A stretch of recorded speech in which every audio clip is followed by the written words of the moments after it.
Amigas, amigos del Ciudadano México, bienvenidos a una edición más del podcast Ciudadano. Nos da mucho gusto conversar el día de hoy con Diego López, quien es abogado por la Universidad de las Américas, Puebla, y con Daniel Silva, quien es doctorante en Sociología por el Instituto de Ciencias Sociales y Humanidades de la UAP. Vamos a conversar sobre qué es el humanismo mexicano y cuál es el sentido de la identidad nacional contemporánea. ¿Cómo están? Bienvenidos.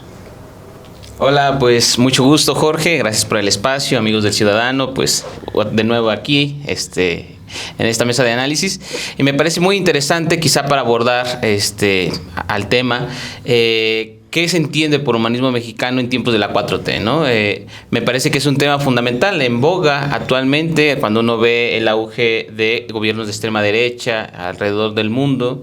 Tenemos en Estados Unidos a Donald Trump, por ejemplo, ¿no? Que es un buen ejemplo de esto, de cómo se utiliza ya el nacionalismo a partir de el auge de ese tipo de gobiernos, ¿no? El nacionalismo, como tú dices, el Trump es un nacionalismo de derechas, y el de Sheinbaum, el de López Obrador, es un nacionalismo de izquierda o progresista, como también están estas categorías que siempre la derecha usa peyorativamente del populismo, ¿no? Claro. Que podemos darle un sentido correcto, y hay populismo de derechas y populismos de izquierdas, ¿no? El nacionalismo, el humanismo mexicano es un nacionalismo de izquierdas, progresista, ¿qué dirías?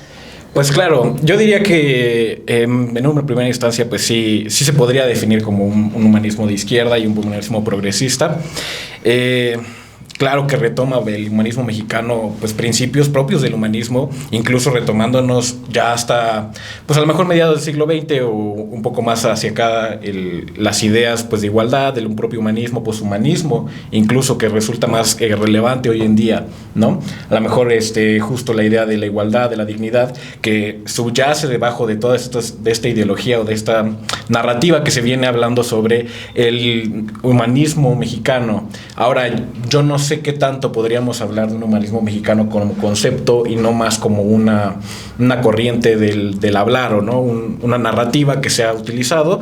Entonces, pues a lo mejor sería plantearnos también si tomarlo a lo mejor como concepto propio del humanismo, o más bien como una especie de aplicación de los propios principios, ¿no? No sé. Y como concepto propio, ¿qué es el humanismo? Sí.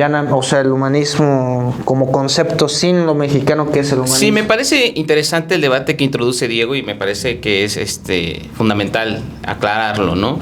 El humanismo mexicano, de entrada, pues fue una propuesta que lanza Andrés Manuel López Obrador, que habría que entender que el humanismo mexicano no es en sí mismo un concepto independiente dentro de su pensamiento político, sino que más bien está articulado a otros dos, que es la República Amorosa y la Revolución de las Conciencias, ¿no? En ese sentido, el humanismo mexicano forma parte o es, digamos, un pilar dentro del pensamiento obradorista o dentro del pensamiento político de López Obrador.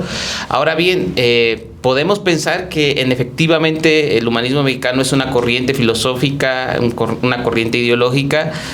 Híjole, yo creería que la verdad es que es un proyecto inacabado en gran sentido, porque justamente Andrés Manuel, cuando lanza esta propuesta de pensar o de nombrar al humanismo mexicano como tal, pues es presidente de la República, no tuvo tiempo para poder hacer un tratado filosófico, así como en la Ilustración, donde hablaban justamente, ¿no?, de lo que era el humanismo a partir de la reivindicación del sujeto, su identidad, la nación, ¿no?, las libertades y tal.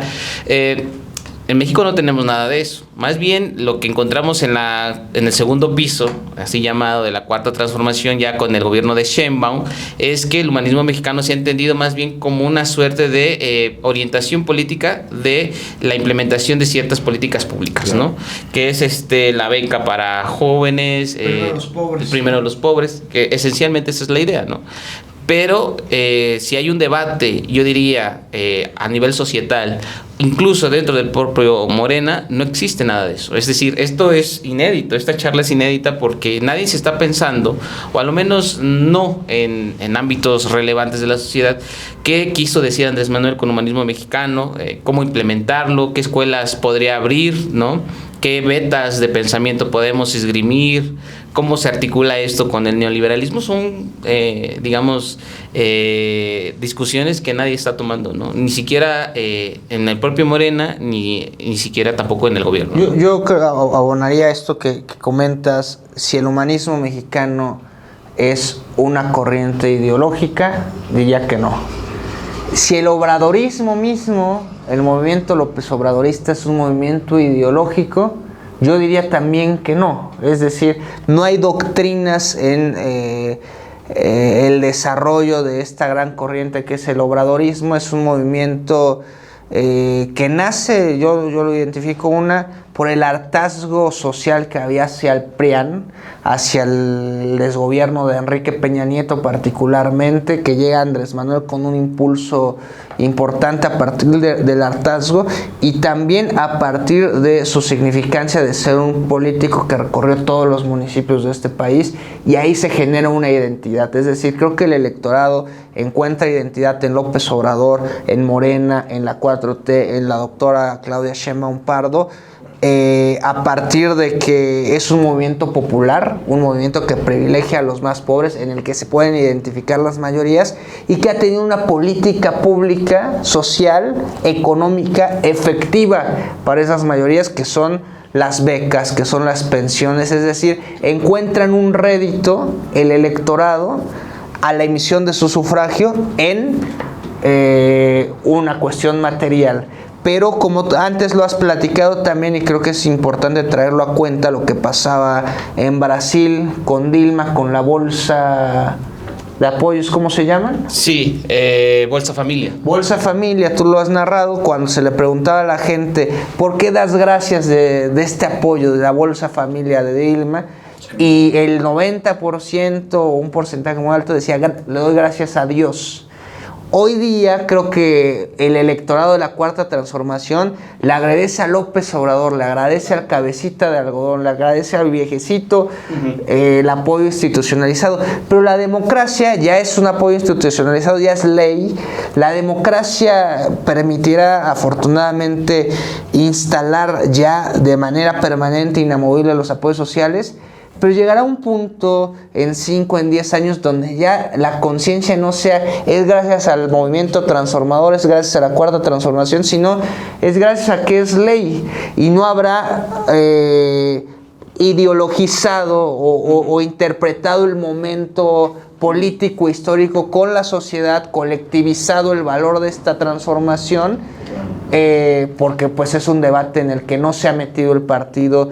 Es la revolución de las conciencias, se ha quedado en el margen de una mañanera de tener un pueblo informado, de tener un pueblo politizado, pero no un pueblo que sea parte de la transformación, no porque sea un pueblo que se repliega a ellos, sino porque el aparato político, burocrático, institucional no ha incorporado a la gente, y no los ha incorporado desde este debate que es el humanismo mexicano, ¿no? Claro. Incluso yo me regresaría a lo mejor un poco más, porque también podemos analizar incluso por qué el término, ¿no? Humanismo mexicano. O sea, definitivamente poner humanismo atrás delante del mexicano, en el sentido literal del concepto, pues es complicado de descifrar, en el sentido de que ideológicamente sería.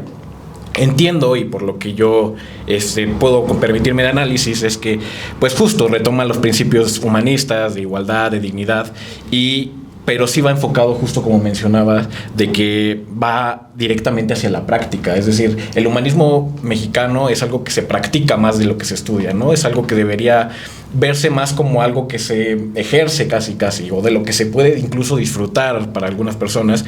Ahora, también entonces volvemos un poco a la dicotomía de qué será entonces dentro de este mismo ideal existe el concepto humanismo mexicano como parte de la narrativa, y qué implicaciones tiene para las personas, ¿no? O sea, cómo se vive un humanismo mexicano hoy en día.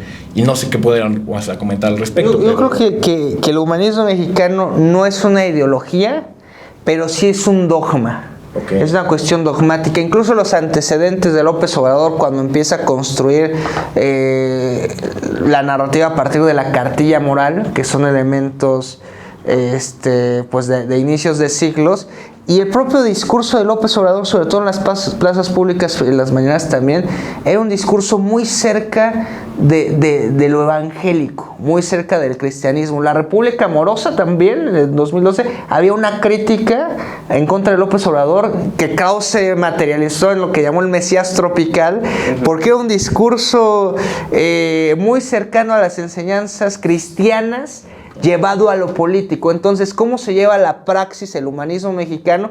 Pues como un dogma de credo, de hacer el bien, de primero los pobres, de una cuestión más metafísica, más espiritual, más conceptual de lo humano. El humanismo, yo creo que como concepto filosófico, político de la Ilustración, es muy cercano al cristianismo. Es decir, yo diría que Cristo era un humanista, ¿no? Fíjate que la verdad yo difiero enormemente de toda esta narrativa que se ha querido vender, y especialmente porque viene de la derecha, ¿no?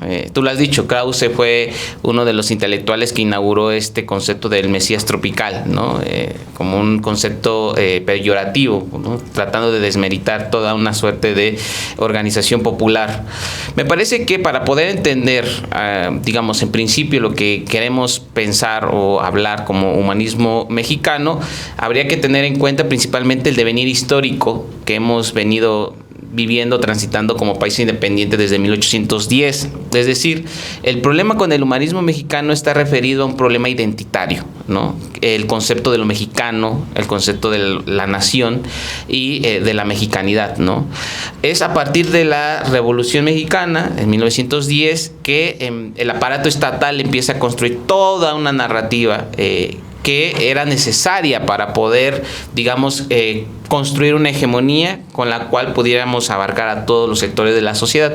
Es a partir de ahí que pues el Estado mexicano empieza a construir esta identidad mexicana, pero realmente lo mexicano, digamos, lo mexicano moderno que conocemos hoy, es decir, desde un sinfín de ejemplos culturales, que los tacos, que la comida, que la vestimenta, que la bebida, mariachi, todo esto, viene a ser un invento identitario que se implementó a partir de la consolidación del Partido Revolucionario en el poder, ¿no? Recordémoslo, especialmente a partir de Cárdenas, ¿no?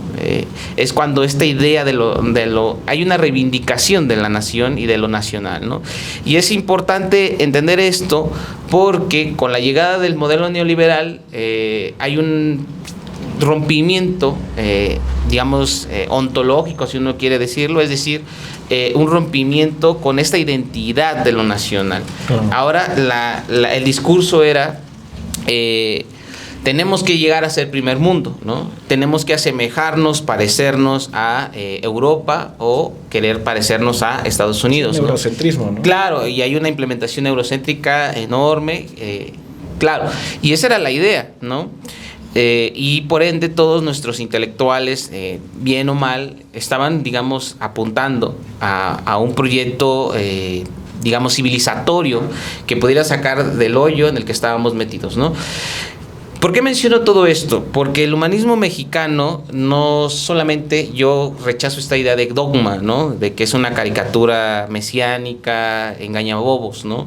Sino que lo que hace principalmente el humanismo mexicano de Andrés Manuel López Obrador es primeramente poner en el centro de la cuestión del ciudadano. Es decir, el Estado neoliberal durante la implementación de más de 30 años en el poder, lo que hizo fue desciudadanizar, digamos, a toda la sociedad. Eso significaba que el Estado ya no era responsable de que tú perdieras tu empleo, ya no era responsable de que la empresa paraestatal siguiera funcionando, y empezaba una suerte de privatizaciones y de rompimiento del tejido social, ¿no? Ahora lo que hace Andrés Manuel es decir, la beca que yo te voy a dar, ¿no? Como estudiante, como madre soltera, como persona de la tercera edad, no es una dádiva, ¿verdad? No es como le llaman ellos, una miseria que yo te voy a ofrecer solo para que tú me votes, sino que es la reivindicación de la ciudadanía, del pacto social. En ese sentido, es el Estado haciéndose responsable, ¿verdad?, de una suerte de precariedad social y laboral y un montón de violencias que antes eran invisibilizadas. Es decir, la beca que paga el Estado o que ofrece el Estado es parte ya de un proceso de ciudadanización y de dignificación, y de dignificación de lo popular. Entonces entendemos que Andrés Manuel lo que propone con este humanismo mexicano es una reivindicación de lo nacional popular, ¿no? Un nacionalismo que sí vuelve al Estado, que sí vuelve a poner el centro de la cuestión en el Estado, la identidad, lo mexicano, precisamente el humanismo mexicano, pero que esencialmente está centrado en la atención de los pobres, es de las clases populares, ¿no? Por eso es que la derecha dice, bueno, es que esto es mesiánico, ¿no? Casi quiere jugarle a ser Dios, ¿no? Porque hacen una caricatura de ello, ¿no? Lucra con la pobreza. Lucra con la pobreza, pero es que no se entiende que hay toda una suerte de reivindicación de lo nacional y de lo popular, ¿no? Que antes, digamos, fue olvidado, incluso desechado, ¿no? Vean ustedes, recordarán. Desechado lo popular y desechado lo nacional. Claro, ¿no? Vean cuántos ejemplos en la cultura popular mexicana podemos encontrar, desde películas, series. Bueno, la televisión abierta estaba llena de clichés del pobre, ¿no? El pobre o el indígena era pintado como bobo, como tonto, como... Sí, clasista, pero también racista, porque la neoliberalización ideológica, identitaria, es también que el mexicano aspire a no serlo, ¿no? Aspira a imitar la vestimenta, el comportamiento, los gustos, los alcances de una sociedad norteamericana. Eso que se piensa más desarrollada, ¿no? Okay. Claro. Ese es el problema. No se piensa que Estados Unidos es la hecatombe. La aspiración, ¿no? Sí. Que ya no es el eurocentrismo, sino lo gringo, lo vale norteamericano. Aprender inglés, pero no mixteco, ¿no? En las escuelas, porque ¿quién habla mixteco? ¿De qué te sirve? Es todo en el sentido de un consumo, pues, capitalista. Ahora, creo que y me gustaría agarrar el rumbo ahí hacia la plática donde la vas demarcando. No hay gran debate sobre qué sea el humanismo. Es decir, podríamos lograr sencillamente un consenso sobre qué es el humanismo, no así qué es lo mexicano, ¿no? Claro. ¿Qué es cuál es el valor de la mexicanidad? Porque había un constructo, como aquí lo fue narrando Daniel, desde la independencia el estandarte fue el mismo que 500 años atrás en la colonia con la Virgen de Guadalupe, por ejemplo, para no balcanizar a la sociedad, como tú decías, y después fueron otras cosas, el charrismo, el mariachi, la comida, etcétera. Pero el valor de lo mexicano, ¿cuál debería ser en este modelo humanista, en un gobierno nacionalista, progresista, claro, donde no busca reivindicar el nacionalismo solamente como folclore, sino como parte central de un proyecto de nación?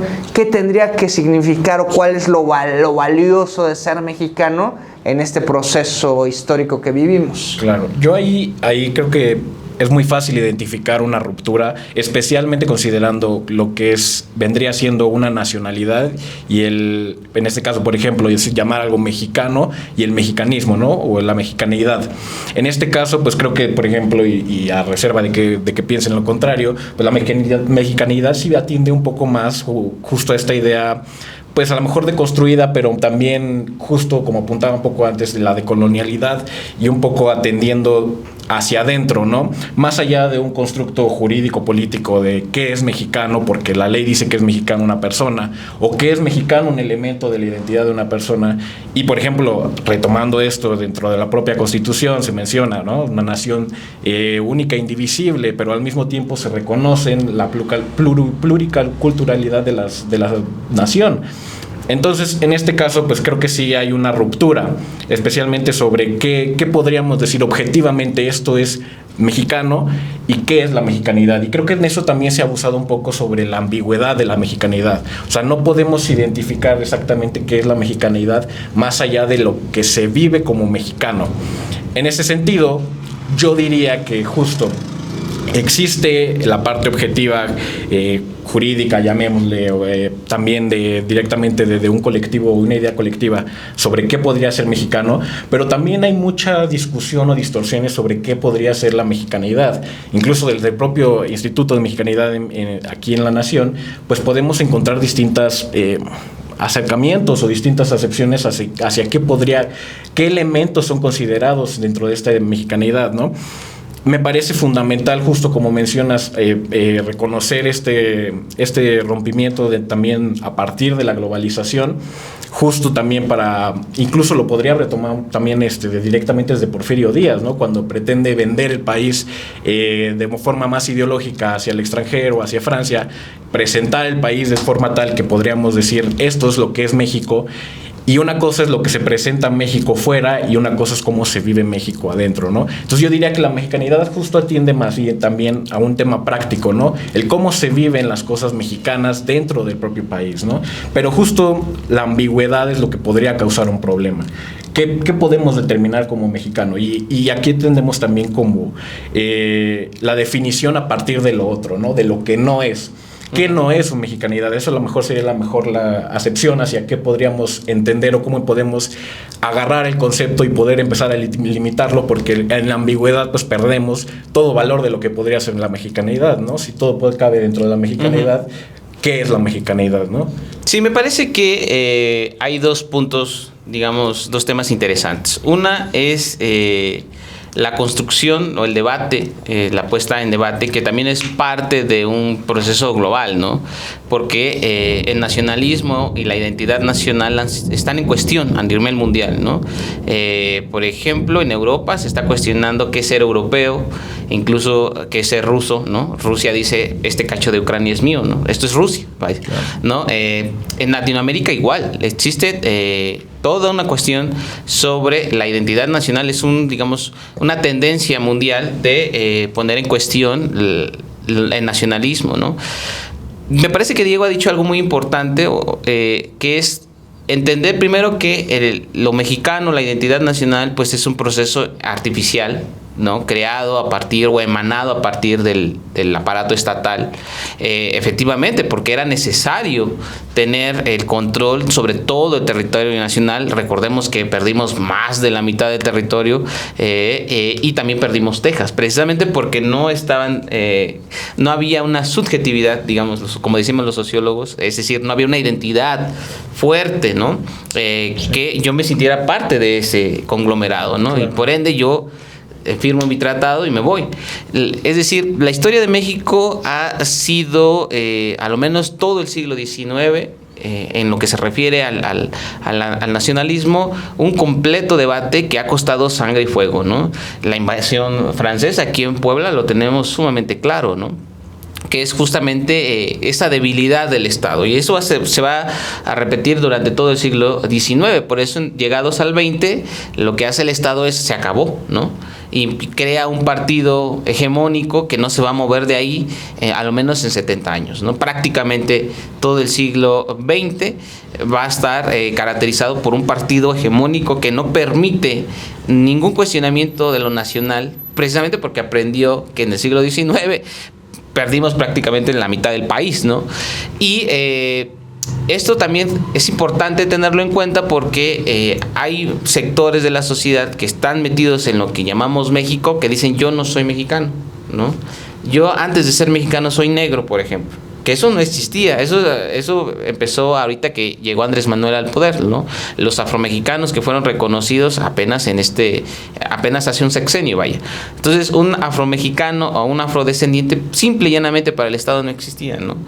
Había mexicanos, pero no había mexicanos negros, sí, ¿no?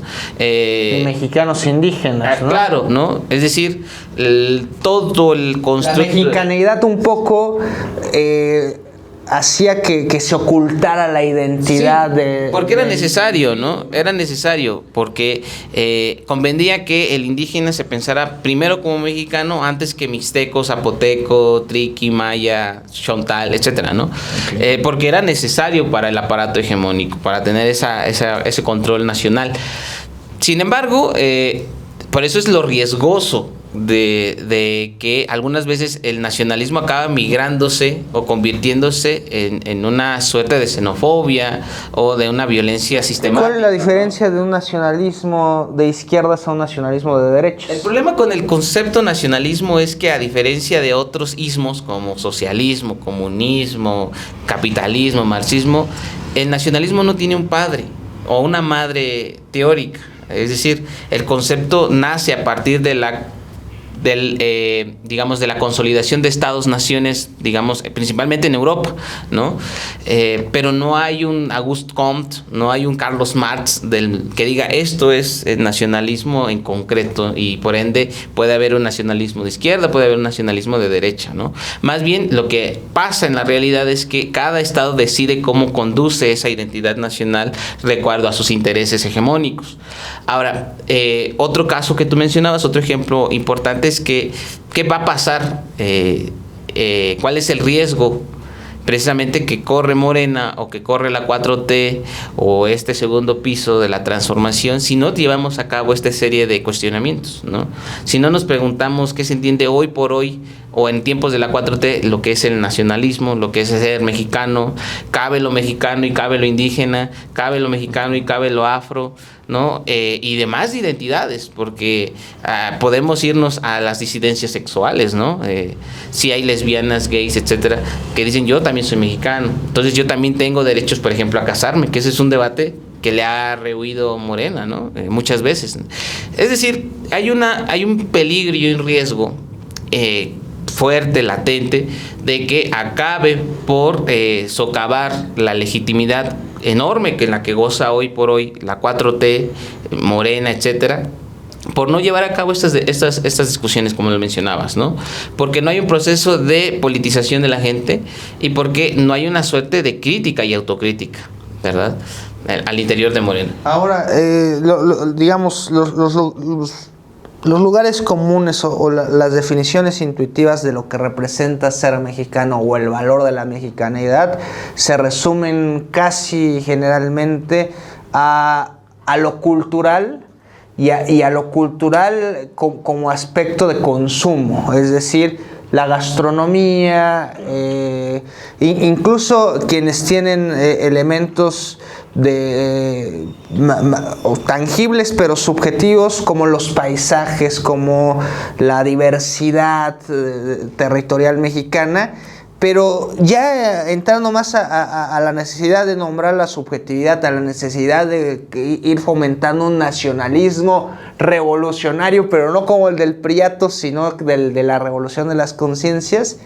¿Qué es ser mexicano? ¿Por qué sentirse orgulloso de serlo? ¿Cómo se debe vivir esa mexicanidad dentro de este constructo ideológico o dogmático o como se le llama, que es la cuarta transformación y el humanismo mexicano? ¿Qué valores encuentras de la mexicanidad a destacar ahí? Claro. Pues yo en un primer lugar pondría, y creo que me parece una pieza clave dentro de la definición de mexicanidad, es un poco el reconocimiento histórico del propio país.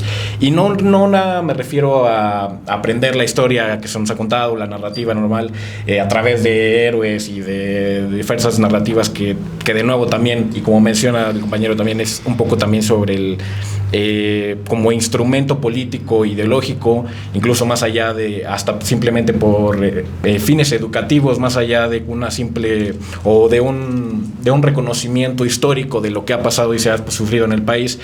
Yo sí creo que debería haber entendido en un primer lugar la mexicanidad a través de este reconocimiento histórico de las batallas que ha tenido México dentro y hacia afuera.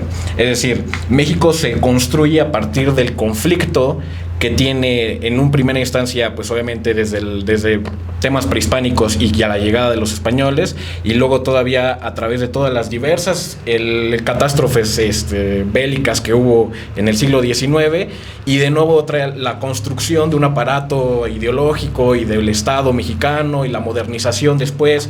Es decir, reconocer que el proceso del mexicano no ha sido estático, nunca ha sido esto es lo que es el mexicano, porque esa es la idea que deberíamos estar evitando, ¿no? O sea, México es esto, México es determinadas características.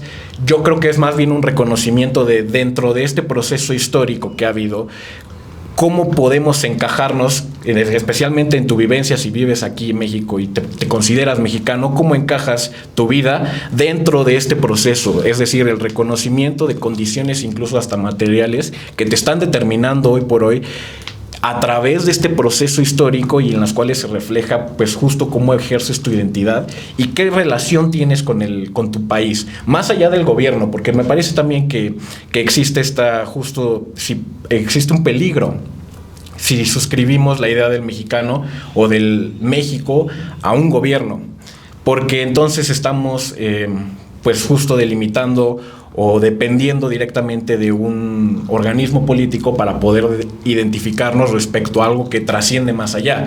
Especialmente, por ejemplo, cuando metemos el tema humanista, pues la trascendencia es un elemento clave dentro del humanismo.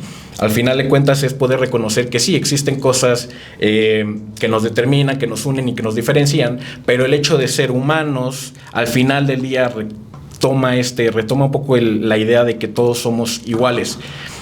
Y también creo que eso es un punto fundamental. Entonces, más allá del poder relacionarnos con el gobierno, ¿no? O el gobierno de México, como se ha estado manejando pues recientemente, es más allá de, ok, pero ¿qué es México y cómo me identifico dentro de México? Y me parece que la forma más fácil es justo a través de este reconocimiento histórico de lo que ha pasado en el país y cómo te encuentras tú dentro de ese reconocimiento histórico, a qué le debes o a qué te debes, y si de verdadmente te debes a México o México te debe a ti. Creo que eso también es un poco también de deuda histórica, pero no sé cómo... Sí, me parece que es algo importante cuestionarnos de dónde parte la riqueza o, digamos, se fundamenta históricamente el nacionalismo mexicano.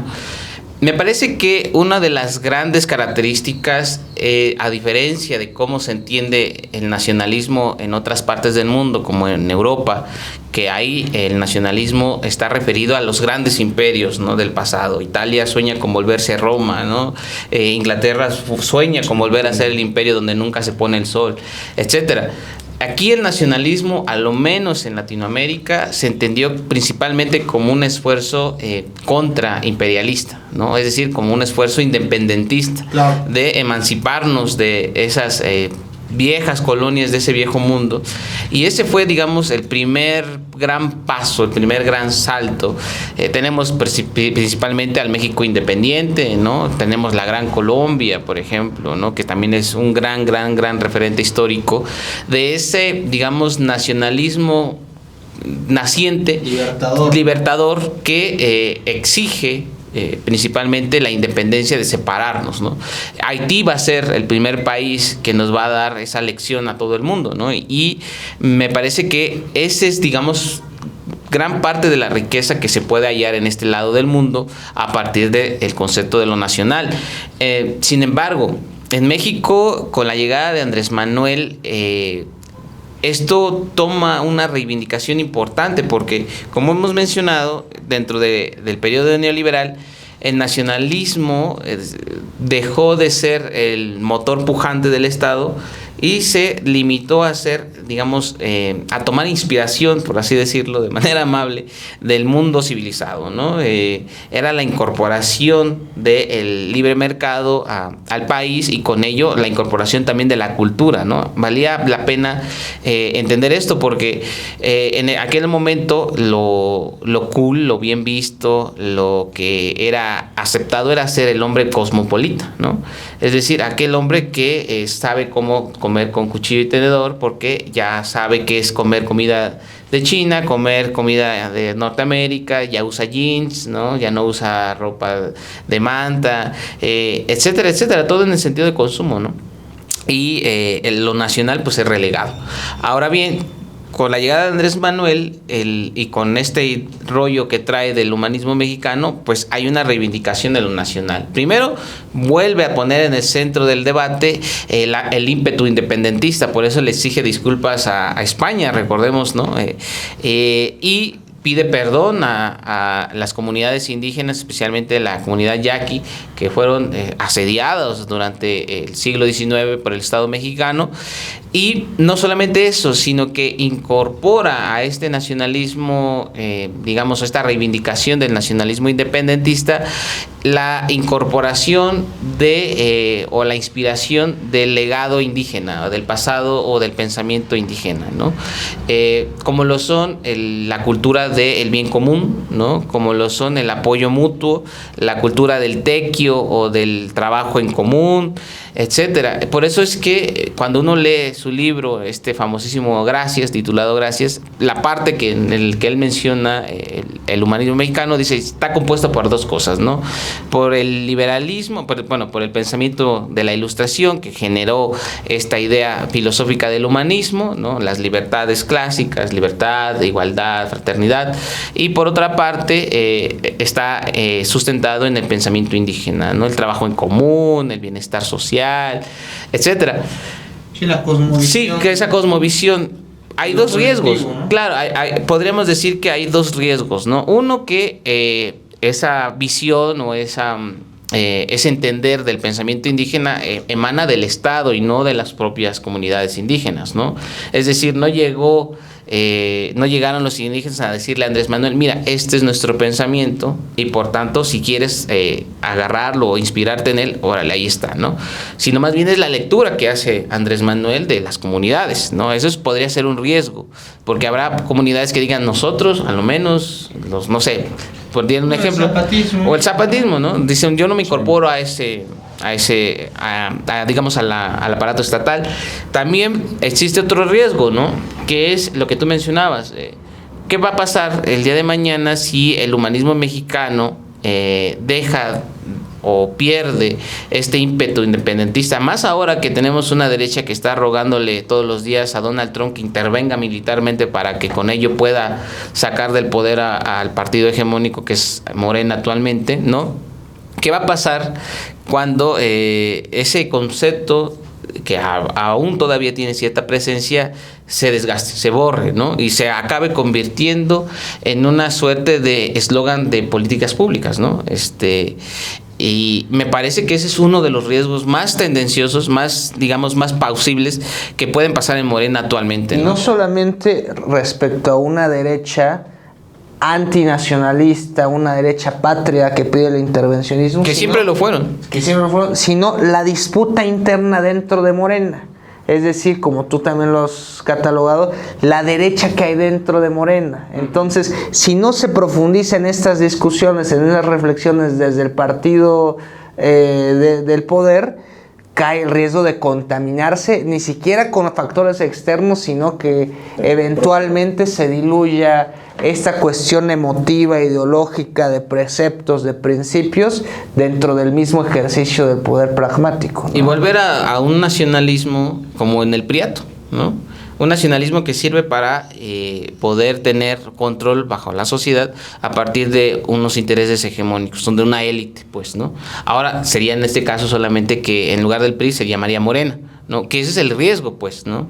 Claro. Y me parece importante mencionarlo porque estas conversaciones no se están tomando, ni siquiera tienen lugar ahora que acaba de pasar el Congreso Nacional de Morena. Yo no vi al menos esta discusión, ¿no? Habríamos que revivir a Dussel, ¿no? Quizá el triunfo. Y esa es una carencia que la gran intelectualidad nacional yace ya en los panteones, ¿no? ¿Cuánta faltaría un Monsiváis en este momento? ¿Cuánta claro. faltaría un mismo Dussel o un Carlos Fuentes con la crítica que se le pueda hacer? Sí. O incluso el propio Paz, o sea, porque claro. la idea no es rehuirle al debate. La idea no es consolidarnos, hacer una cacofonía entre voces que pensamos lo mismo. O sea, el chiste no es ese, sino que empezar a verdaderamente discutirlo. digamos, este famosísimo debate que tiene Paz, ¿no? Cuando lo hacen la enojar. dictadura perfecta, Claro, con el peruano Vargas Llosa. Vargas Llosa, que acaba de morir. Uno dice, bueno, pues esos son debates que ahí tú ves un intelectual orgánico del régimen defendiendo a capa y espada todo un proyecto civilizatorio. Nosotros no tenemos, a lo menos de la izquierda, a lo menos en Morena, no existe un intelectual de esa envergadura que defienda un proyecto civilizatorio, porque simple y llanamente no lo hay. Claro. O Sí, sea, el último fue Dussel, eso creo que hay el último, sí. Y por él estaba, digamos, desarrollando la idea del humanismo mexicano, del no eurocentrismo. Sí. La decolonialidad. La decolonialidad, pero al final del día, digamos, la figura de Dussel no alcanzó, ¿no? Dussel es conocido más que nada en ámbitos académicos, los que lo leemos, ¿no? Sí. Pero Paz era leído en la primaria, vaya, ¿no? ¿Sí me explico? O sea, era una figura completamente, era una figura pop, es lo que quiero decir, ¿no? Sí. Ahora ya entrando en la ronda final, agradecerles mucho, quizá terminar con esto que pone sobre la mesa Diego, que me parece interesante, no arraigar lo nacional popular a la institución gubernamental. Entonces quizá para una ronda de casi de nostalgia individual, de poesía personal, que pueda cada uno dar su visión de qué es ser mexicano, de por qué hay rasgos de orgullo, por qué ser mexicano es mucho más allá de solo nacer en un país, de solo nacer en un territorio de nación y a partir de eso ser impuesto una nacionalidad. Para ti, ¿qué es ser mexicano en lo individual? ¿Qué festejas de ser mexicano? ¿Te da orgullo? ¿Te sientes feliz? ¿Qué piensas de eso? Pues claro, yo creo que justo reconozco otra vez la ruptura esta que me iba mencionando sobre el aspecto formal que podría ser llamarse mexicano y la mexicanidad respecto al cómo se vive. Al respecto, pues sí creo que es un poco el reconocimiento de nuevo histórico que venía mencionando. En lo personal creo que es lo que le da la mayor parte de identidad al mexicano, el venir, saber de dónde viene y hacia dónde va. Y me parece que también justo el reconocimiento del otro dentro de lo propio. Es decir, dentro de México podemos reconocernos como mexicanos, pero también sabemos que dentro del propio país existen muchas divisiones muy marcadas, especialmente norte, sur. Cuando nos vamos a extremos, me parece enorme la diferencia en cuanto a ideología, en cuanto a la forma de hablar, en cuanto a la forma de pensar. Y esto mismo llega a distorsionar esta idea del mexicanismo, de mexicanidad. Entonces, yo creo que es justo, no se trata tanto de la lucha entre los unos y los otros, sino más bien como un reconocimiento de que la mexicanidad no es algo fijo, es algo estable y es algo que se construye. Entonces, justo en este reconocimiento histórico y en estas variaciones que puede haber tanto geográficas como temporales, porque el día de mañana no dudo mucho que sea lo mismo la mexicanidad de lo que estamos viviendo el día de hoy, me parece que es esa idea trascendental de poder reconocerte a ti como mexicano, más allá de justo el tiempo que estamos viviendo y el espacio en el que naciste o en el momento en el que naciste, porque también es la importancia de esta trascendencia hacia lo nacional. Yo suscribo mi identidad hacia algo más, ¿no? Hacia un proyecto nación, si lo quieres ver, o un proyecto cultural, ideológico, que se construye más allá de una imposición. Entonces yo lo veo más como una vivencia, una construcción y una crítica propia y reconocimiento propio hacia lo que existe dentro de México, ¿no? Y creo que de nuevo retomo la otredad, es lo que a veces nos da más fácil o nos da pauta para poder reconocer qué es lo que hay dentro.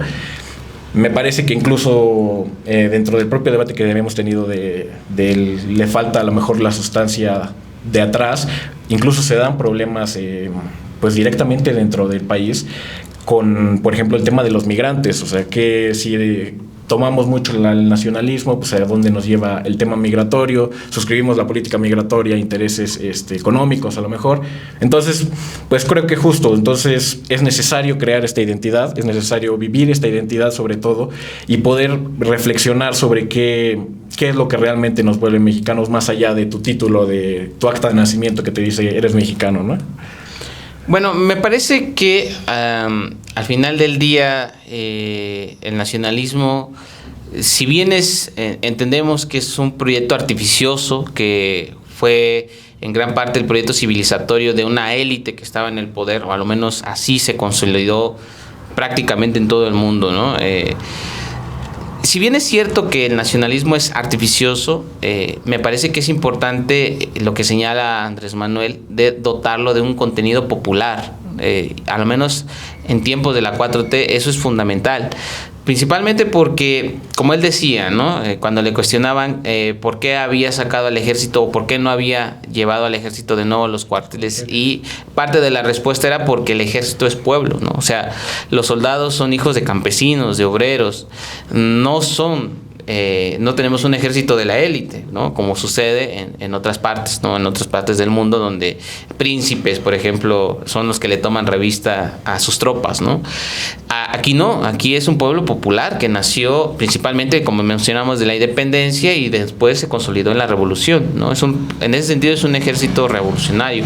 Pero no solamente eso, la cultura que antes se veía como folclore, ¿no? Y como de mal gusto. Por ejemplo, recordarán todo el desdén que tenía esta élite, ¿no? En el neoliberalismo, de gente que, por ejemplo, cuando vestía con su ropa tradicional, pues era visto como el indígena tonto, ¿no? Nada más recordar las películas de la India María, ¿no? Es ese arquetipo que o los pronunciamientos del que fuera presidente del INE, claro, Córdoba, ¿no? Esa es la caracterización sí, de la élite política, claro, respecto a... Que hay un desprecio sistemático de todo el pasado cultural que tenemos, ¿no? Y una relación directa hacia la pobreza que viene en clasismo. Y un racismo potente, ¿no? Es decir, lo mexicano era entendido como el desprendimiento de todo ese pasado. Era el indígena que logró civilizarse, ¿no? Sí, era el indígena que logró civilizarse, que logró hablar fluidamente español. Casi, ¿no? Como un darwinismo social. Sí, ¿no? Que ya no tiene marcado ese acento, que ya no tiene marcada esa estética que los ponía como locos cuando lo veían, ¿no? Ahora es lo contrario, es entender que lo mexicano está después, ¿no? Primero soy indígena, primero soy negro, primero soy homosexual, primero soy madre soltera, y eso es lo que conforma a la nación, eso es lo que le da sentido, ¿no? Yo perfectamente puedo hablar mixteco, zapoteco, triqui y tal, y eso es lo que alimenta, lo que enriquece a la nación, ¿no? No lo que lo empobrece, como dice Cuadri, ¿no? Sí, es la pluriculturalidad. Claro, Cuadri decía hay que deshacernos del sur porque eso es lo que atrasa a México, ¿no? Esa es la idea, ¿no? De un proyecto neoliberal. Lo que dice Andrés Manuel es lo contrario. Sí, la pluriculturalidad da sentido a lo nacional. Claro, por eso es que hay todo un proceso de desarrollo en el sur del país, el Tren Maya y tal, ¿no? Que apela justamente a eso, de que lo nacional está nutrido por toda esta diversidad cultural, política, etcétera, etcétera, ¿no? Es un mundo que alimenta a la nación, y en ese sentido vale la pena la reivindicación frente a poderes y a intereses tanto internos como externos que ven en México pues un campo de oportunidad para enriquecimiento, ¿no? Que están dispuestos a vender a la patria o al país con tal de tomarse unas pocas migajas de esa riqueza, ¿no? Y eso me parece importante. Lo que me parece riesgoso, reitero, es que no se tiene este debate actualmente, ¿no? Pareciera que uno cuando ve tanto las declaraciones de la gente en el poder, encuentra mucho discurso, ¿no? Mucho discurso. La toma de posición, por ejemplo, recordemos la presidenta acompañada con grupos indígenas, mujeres y tal. Pero no solamente hay que quedarnos en lo simbólico, sino que dotarlo de fuerza material, ¿no? Claro. Que en la realidad concreta, vaya.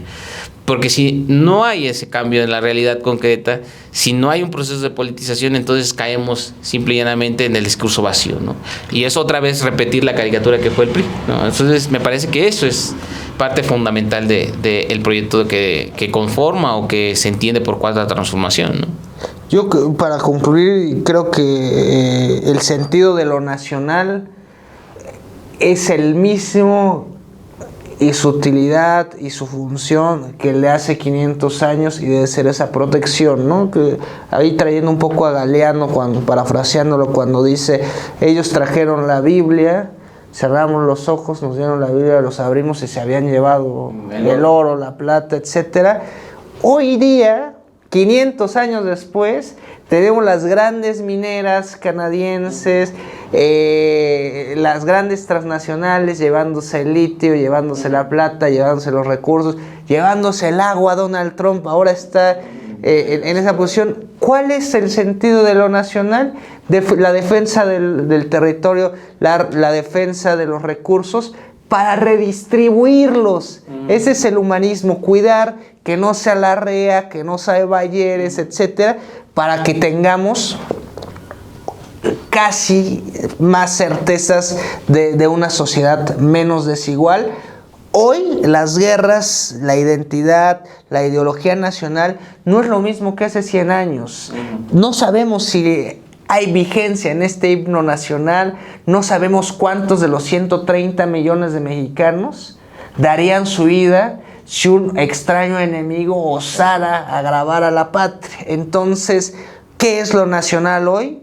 Pues sí, reivindicar la cultura, la gastronomía, pero buscar algo más profundo en una intención colectiva. Eso debería representar la mexicanidad, ver México como un ente colectivo donde deben de hacérsele justicia a los que llevan pues nada más 500 años con expresiones de odio, con expresiones aporofóbicas, con expresiones de racismo, con expresiones de clasismo y con expresiones de desigualdad. Gracias por esta conversación y ojalá sigamos discutiendo para el Ciudadano México. Gracias. Gracias a ti, Jorge, por la invitación. Este es el Ciudadano México. Comenten, compartan. Nos vemos la próxima. Muchas gracias.